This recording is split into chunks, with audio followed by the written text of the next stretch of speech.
vez é o mesmo treinamento, é só mais uma revisão, não tem nenhum aprofundamento nesse aqui. Esse aqui é para quem está começando aqui. Quem aqui nunca teve contato com HP 12C? Eu. 1, 2, 3. Só de pegar, né? Básico. Só de pegar tá bom. Todo mundo está com a calculadora na mão?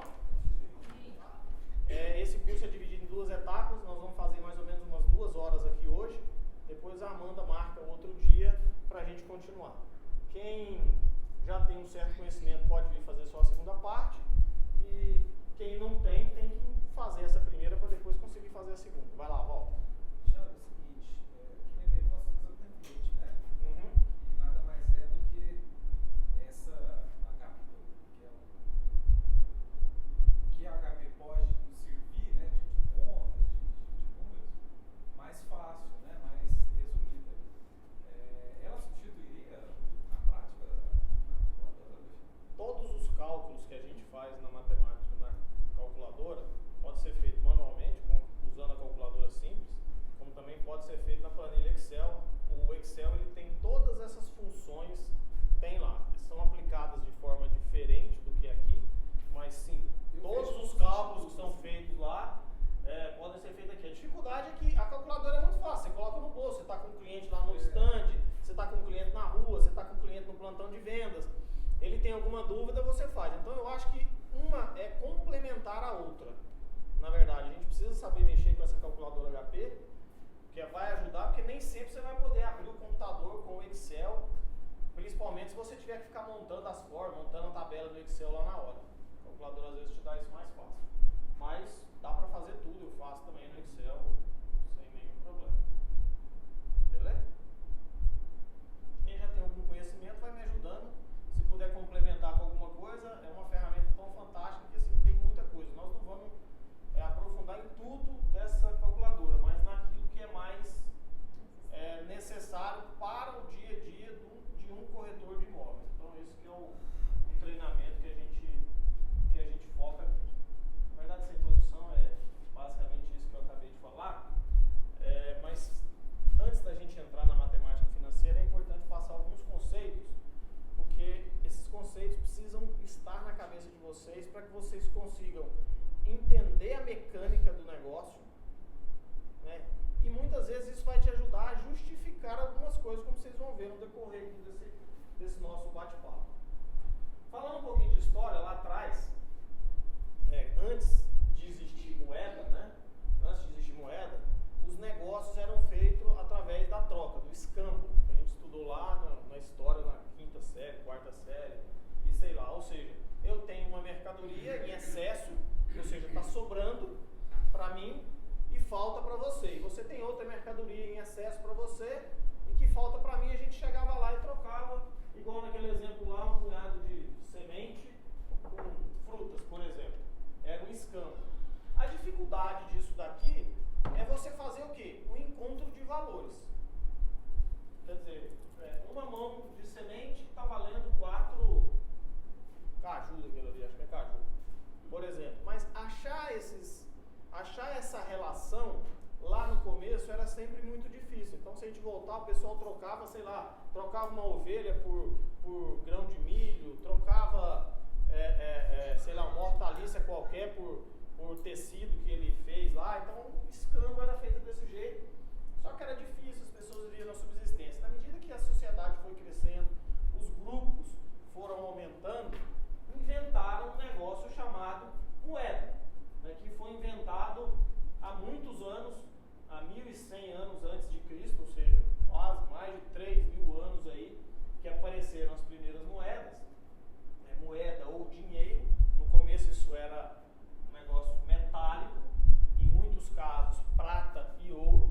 As moedas representavam prata e ouro, ou seja, elas carregavam em si o peso do seu valor. Era assim que nasceu lá atrás esse negócio. E para quê? Com um único propósito: facilitar o comércio. Ainda bem que inventaram esse negócio lá atrás, porque imagina a gente vender hoje apartamento trocando por algumas coisas. Seria bem complicado, né? Então isso foi criado para quê? Para facilitar o comércio, para facilitar a troca, né? Para facilitar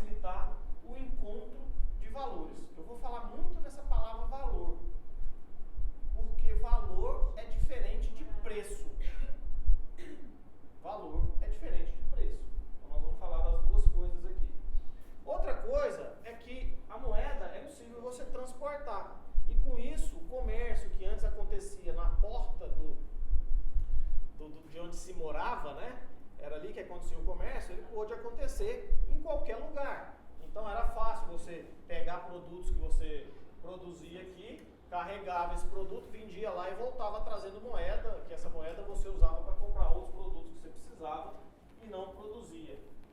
Ou seja, isso ampliava o leque de opções. Então a moeda, ela facilitou aí o encontro de valores, facilitou o transporte, permitiu até o transporte em alguns casos, e ampliou o leque de opções de negócio que poderiam ser feitos. A partir daí nasceu o comércio de verdade, como a gente conhece hoje, e nem muita coisa mudou de lá para cá. Uma coisa que mudou com o tempo é o tal da inflação. O que é a inflação? E esse desenho mostra muito bem isso. É porque a moeda, ela perde valor com o tempo. Por que o ouro é precioso? Por duas razões. Primeiro, pela escassez dele, ou seja, é um produto raro na natureza, não é fácil encontrar ouro, é difícil encontrar ouro. E segundo, porque ele é resistente à corrosão, ou seja, ele não perde matéria. A corrosão é isso, ele não perde matéria, ele não perde massa, ele não perde peso ao longo do tempo. Se você fizer uma moeda de ferro, por exemplo, e deixar ela ao tempo, se você morar na beira-mar, com 2 anos aquilo já quase derreteu, dependendo do material que você usou, em função da corrosão. Então, isso representa, de alguma forma, o tal da inflação, ou seja, eu tenho uma moeda, vou guardando ela ao longo do tempo, essa moeda vai enferrujando, e se ela vai enferrujando, se antes ela pesava, sei lá, 20 gramas, em função da corrosão, agora ela pesa 18 gramas, ela pesa 17 gramas, ou seja, o seu bem, a sua moeda, está perdendo peso, está perdendo valor, ou seja, ao longo do tempo, esse dinheiro perde valor, porque ele deixou de ter tudo aquilo que ele tinha. Então, a inflação, a gente pode fazer essa analogia aí, inclusive com a corrosão da moeda. Hoje, a moeda ela não tem mais corrosão, você pega uma nota de 100, o banco está sempre trocando essa nota de 100, então 100 é sempre 100, só que a inflação ela aparece nos dias de hoje de uma forma diferente. Ela aparece o quê? Com a perda do poder de compra da moeda. Então, R$100 há um ano atrás, comprava mais litros de leite, por exemplo, do que R$100 hoje. Por quê? 1 litro de leite continua sendo 1 litro de leite. Ele te alimenta do mesmo jeito. Então, o litro de leite não mudou. O que mudou, para valer mais ou menos, é a perda de valor, a inflação que aconteceu no período aí, ressalvando outras variáveis de mercado, que essa análise é mais complexa. Tudo bem? Ficou tranquilo o conceito? A questão de perder valor, ou seja, ao longo do tempo, perde valor. Daqui a pouco nós vamos casar isso com o nosso negócio de imóveis, onde a gente vende valor ao longo do tempo. Bom, como eu falei, nós vamos conversar muito de valor. E o que é valor? O que é valor? Não é característica. A referência? Não é característica. A referência? Não deixa de ser uma referência. Diferencial. Não é diferencial. Vou falar de um jeito que fica bem fácil entender. Valor é quanto vale. Quanto vale. Ou seja, o valor é o que aquilo representa para você. Qual o valor daquilo para você? Por exemplo, quem aqui tem filho, tem namorado, namorada, né? Alguém muito querido, às vezes você carrega uma foto dessa pessoa na sua carteira. Você concorda comigo que aquilo nada mais é do que um pedaço de papel? Sim. Agora, você carrega ela ali porque ela traz, pelo menos para você, um valor. Aquilo tem um valor para você. Então, o valor, ele inclusive é diferente, de acordo com a pessoa, ou de acordo com o momento, de acordo com as circunstâncias que está envolvida ali. Se você for pensar numa fotografia, por exemplo, ela nada mais é do que um pedaço de papel. Mas para você representa alguém amado, tem algum valor. Se alguém pegar aquela foto e amassar, não é como amassar aquele outro pedaço do mesmo papel e do mesmo tamanho. Por quê? Porque aquele outro papel do mesmo tamanho não representa nada para você, mas esse que tem uma foto representa, ou seja, ele tem valor para você. Então, valor, ele está ligado com o que aquele bem ou aquele serviço representa para você. E é você quem dá valor para aquele negócio.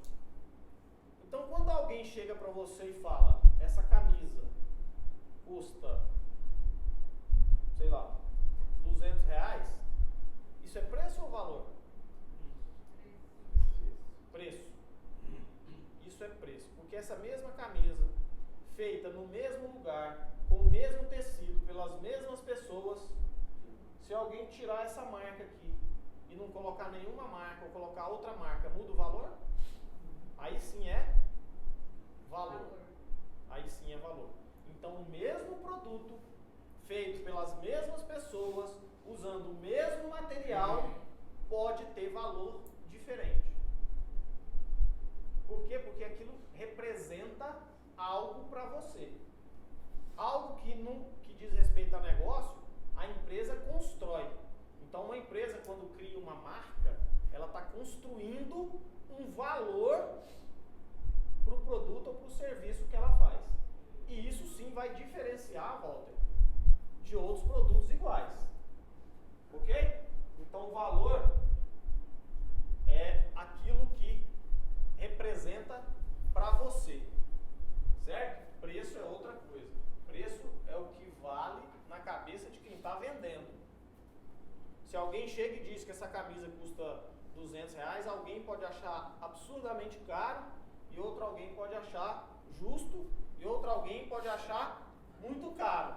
É exatamente o mesmo produto. Por quê? Porque elas estão analisando sobre óticas diferentes. Então, o valor está sempre relacionado com o que você transfere, ou seja, o que aquilo representa para você. Ok? Bom, qual o valor de um produto ou serviço ao longo do tempo? O produto ou serviço ao longo do tempo, o valor dele muda? Sim. O preço com certeza muda. O preço com certeza muda ao longo do tempo. Agora, o valor muda? A resposta é depende, pode ser. Pode ser que mude, pode ser que não mude. O valor. Depende da ótica de quem vai utilizar o serviço. Sim. Por exemplo, dá um exemplo, os exemplos são bons porque trazem. Isso é muito comum, eu sou goiano, por isso que eu posso falar com bastante verdade. Goiano tem muito aquele negócio, sei lá, vou lá na casa da minha mãe, tem uma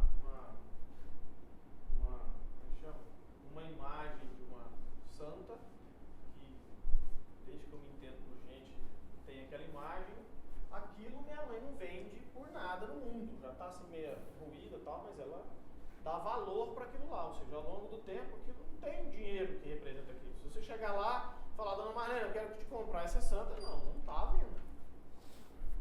Não está à venda. Se você levar outra pessoa lá, ou se você tirar aquele objeto e colocar, alguém vai falar, isso não dou nada por isso aqui.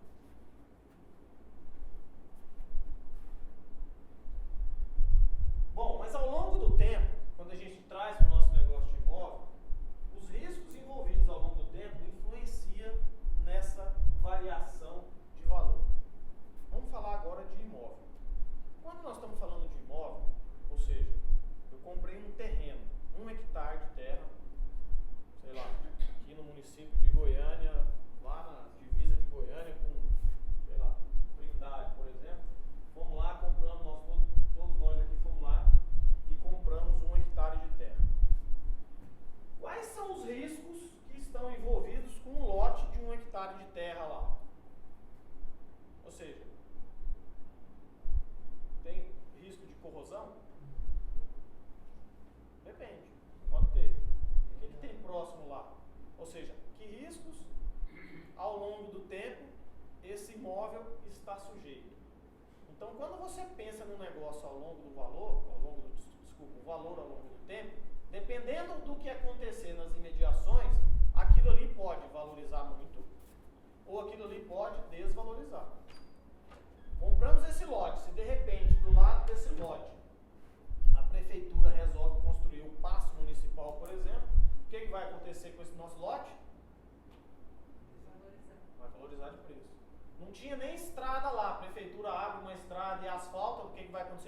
lote. Aí o governo do estado resolve chegar lá e montar do lado um presídio. O que acontece com o preço do nosso imóvel? Então, ou seja, quando você pensa no longo prazo, você está sujeito à variação desse valor, para maior ou para menor. Se ele está muito perto de uma grota, de um rio, pode acontecer erosão lá e tirar valor do nosso, ou seja, coisas da função da natureza. Então, ou seja, ao longo do tempo, e quanto maior o tempo, mais difícil fica a gente prever o que pode acontecer naquele lugar para valorizar mais ou para valorizar menos. Se a gente voltar 10 anos no tempo, eu gosto sempre de fazer essa comparação. Se a gente voltar 10 anos no tempo, o que tinha ao redor, é só 10 anos mesmo, o que tinha ao redor do Parque Flamboyant? Nada. Absolutamente Nada. nada. Tinha algumas casinhas de favela lá. Tinha o campo do automóvel clube que tinha mais nada. Sim, mais nada. Ou seja, lotes ali não valiam quase nada, apesar que ali quase não tinha lote, né? Era tudo de um proprietário só. É. Hoje, o que aconteceu com quem tem imóvel lá? Uma explosão do preço. Quando você olha para trás, é fácil você enxergar isso. Sabe qual que é o nosso desafio? É saber assim, o que vai ser o Parque Flamboyant daqui 10 anos? Para quê? Para a gente colocar dinheiro lá agora. Ou lá que eu vou comprar meu lote. Porque daqui 10 anos é o equivalente a eu ter um lote lá na beirada do Parque Flamboyant. Onde é que está o Parque Flamboyant? O que era o Parque Flamboyant 10 anos atrás? Aonde está isso agora? É fácil responder? É muito difícil responder isso. Mas esse é um desafio que a gente tem que estudar. Nós que estamos nesse mercado. Mas é sempre bom falar isso com o cliente, porque isso ajuda. E no mercado de imóveis, geralmente as coisas ao longo do tempo valorizam. Fala, Paulo. Alexandre, não vamos longe não. Eu sempre falo isso dos meus clientes, na hora de apresentar Chatomarista, Open House, até Gran Finestra, que aqui, essa região do Marista, é a região de alto padrão que maior tem potencial de crescimento e valorização em Goiânia, né? Então, assim, o que aconteceu no Parque Flamboyant começou a acontecer agora nessa região aqui abaixo do Ricardo Paranhos, de valorização. Então, daqui 5, 10, 15 anos, vai ser o que vai acontecer no Parque Flamboyant.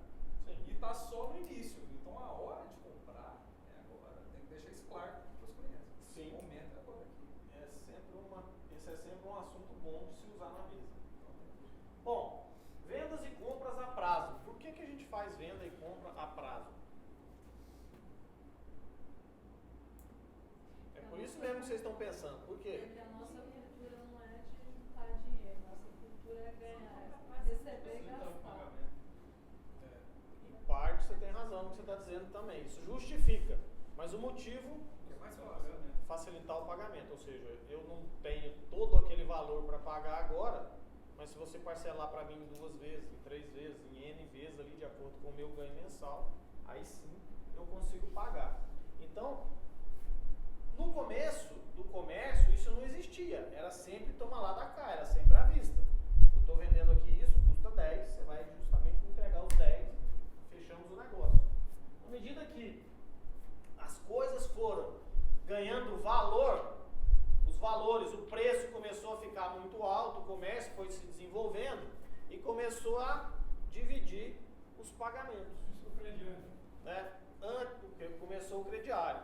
Isso Né? no Brasil, né? Porque na Europa eles nem parcelam nem no cartão de crédito, no máximo 30 dias. Não, a diferença no Brasil lá eles parcelam. Por exemplo, imóvel no mundo inteiro, pelo menos nos países mais desenvolvidos, é comprado financiado, ou seja, você está pagando a prazo. Não chega nem a 1% anual.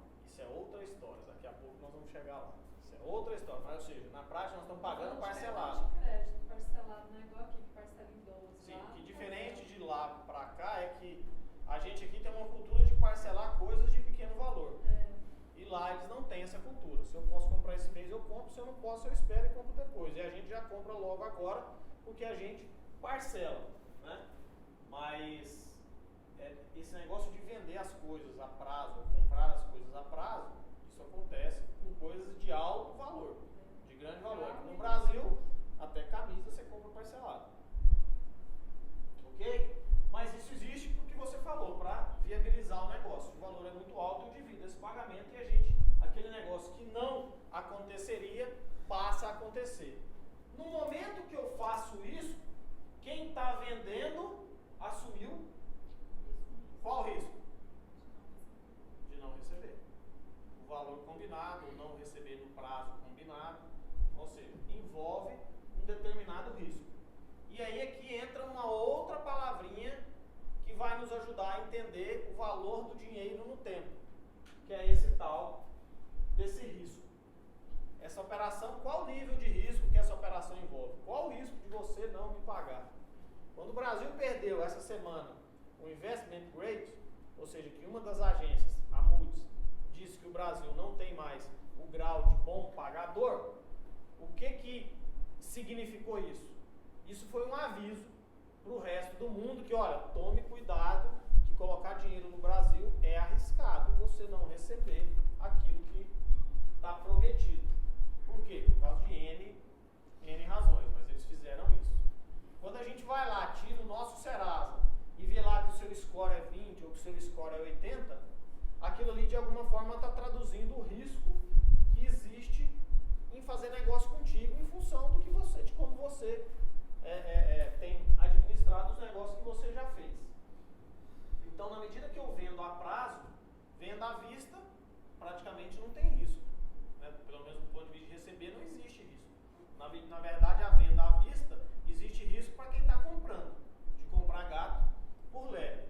Na medida que eu faço uma venda a prazo, já existe o risco para quem está vendendo, o risco de não receber. Né? E em muitos casos, quando a gente faz a venda a prazo, exige a presença de um agente financiador.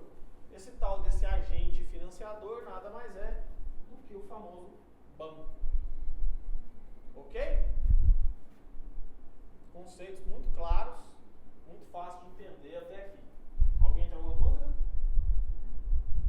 Bom, alguém já viu falar disso? Aluguel de dinheiro? Aluguel de dinheiro. Eu gosto de usar esse. Vamos imaginar, num primeiro momento, que não exista inflação, tá? O mundo não existe inflação. O mundo não tem mais inflação, para a gente entender o conceito, porque depois a gente complica ele trazendo a inflação para a mesa. O que é o aluguel do dinheiro? Como é seu nome? Liz. Liz, você tem R$1.000? Você me empresta R$1.000? Eu vou te devolver R$1.000 daqui a um ano. Fechado? Com o quê? Com juros. O que é isso? Juros. Agora vamos fazer diferente. Você tem um apartamento. Você me aluga o seu apartamento por um ano. Eu vou ficar morando nele. Depois de um ano eu te devolvo o apartamento do mesmo jeito. Pagando aluguel. Então aluguel e juro é a mesma coisa. Ou seja, nesse exemplo que eu desenhei aqui, o que aconteceu? Eu peguei R$1.000 da Liz, fiquei usando esse R$1.000 do jeito que eu quis durante um ano. Um ano depois eu fui lá e devolvi o patrimônio que a Liz me emprestou. Está aqui seus R$1.000 do mesmo jeitinho que você me entregou. Para ter o direito de usar os R$1.000 dela, ela me cobrou um aluguel. No caso de dinheiro, ela me cobrou o juro. Então, o juro nada mais é do que o aluguel pelo uso do dinheiro. Mesma coisa o imóvel, né? Me emprestou o imóvel, fiquei no imóvel um ano, usei ele do jeito que eu quis, entrava lá a hora que queria, saía a hora que queria, preguei quadra onde eu quis, né? Pintei da cor que eu quis, mas na hora que eu devolvi para ela, eu coloquei tudo do jeito que estava e entreguei para ela. E para ter o direito de usar esse imóvel dela durante um ano, ou seja, eu peguei o patrimônio dela, devolvi o patrimônio para ela do mesmo jeito e paguei o aluguel. Ficou claro? Então que o aluguel do dinheiro, o juro, nada mais é do que o aluguel do dinheiro? Ok? Esse conceito ajuda muito a gente a entender. Então, os juros, o dinheiro possui um valor ao longo do tempo. Os juros são a remuneração pelo capital no período do tempo. Ou seja, do ponto de vista econômico, nós podemos definir o juro como sendo o aluguel do uso do dinheiro. Ou seja, quando eu vou lá no banco, peço um dinheiro emprestado para o banco me empresta, ele me cobra um aluguel.